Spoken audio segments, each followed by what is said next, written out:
Hey everyone, welcome back to the Speak Like Leader channel. I am James. How are you all doing today?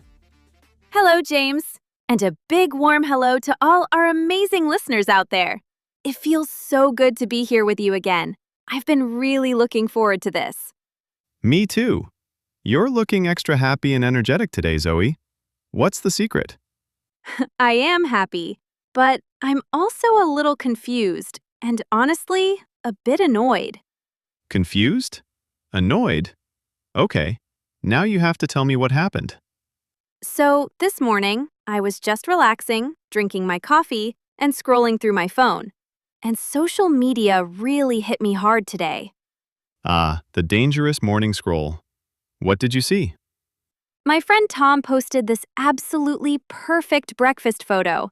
Golden eggs, fresh strawberries, avocado, green juice, and that fancy coffee with beautiful latte art. It looked like something from a five-star hotel. Wow, sounds incredible. Right? But guess what? I saw him at the office just 1 hour later, and he looked completely tired and grumpy. No way. What happened? He admitted he spent almost 20 minutes taking that one photo from different angles with different filters. He didn't even eat the breakfast. By the time he finished clicking, the eggs were cold and the coffee was disgusting. That is so funny, but also so sad at the same time. Exactly. He sacrificed his real breakfast just for the perfect picture.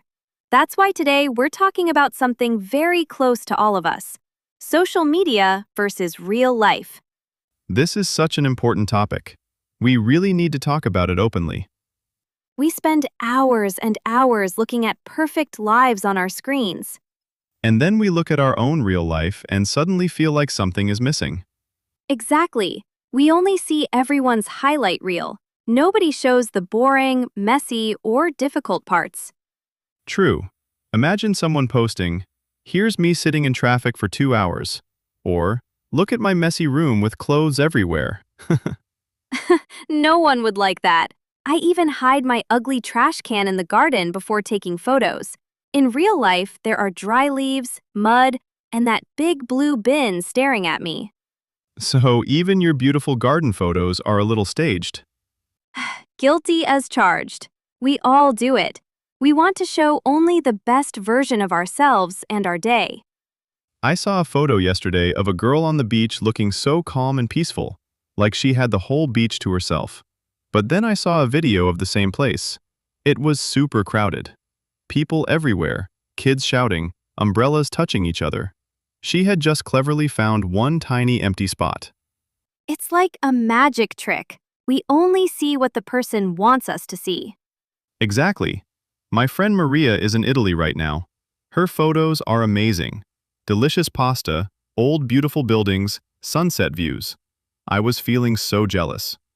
She's the one getting married soon, right? Yes. But when I spoke to her on the phone yesterday, she was complaining that her feet were hurting from walking all day, she lost her favorite sunglasses, and she got a little sunburnt. Of course, she didn't post any of that. In the photos, she's living like a queen. In real life, she's just a tired tourist with sore feet. This is why comparison steals our happiness. You know what I did the other day? I left my phone at home and went for a long walk in the park. No phone at all? That's brave. How did it feel? At first, it felt strange and a little scary. I saw this beautiful big blue bird sitting on a tree near the lake. My first thought was, oh no, I can't take a picture. But then I just stood there and watched it quietly. And? It was magical. I noticed the bright color of its feathers, the way it turned its head, and the sweet sound it made. I stayed there for almost 10 minutes, just enjoying the moment. My mind felt so calm and peaceful. If you had your phone, you would have spent all that time trying to get the perfect photo and thinking of a caption. Exactly. I would have missed the real beauty of that moment. That's such a deep lesson. We're so busy capturing moments that we forget to live them. Now tell me, do you get affected by likes and comments? Honestly, yes. When I post something and it gets lots of likes, I feel happy, like a small celebration. But if it doesn't get many likes, I feel a little sad and start thinking, is my life not interesting? That's so relatable. We let some numbers on a screen control our mood. It's crazy when you think about it. We need to remember, 10 likes is still 10 real people. That's actually a lot. True. If 10 people said hello to me on the street, I would be over the moon. But 10 likes on a photo, and I feel disappointed. We're so silly sometimes. Now, what's that secret tip you promised? I've been waiting the whole time. Okay. Here's my simple but powerful tip. Turn off all your social media notifications. All of them? Yes, no pings, no dings, no vibrations. You decide when you want to check your phone, not the phone deciding for you. That makes so much sense. You become the boss of your attention again. It changed my life.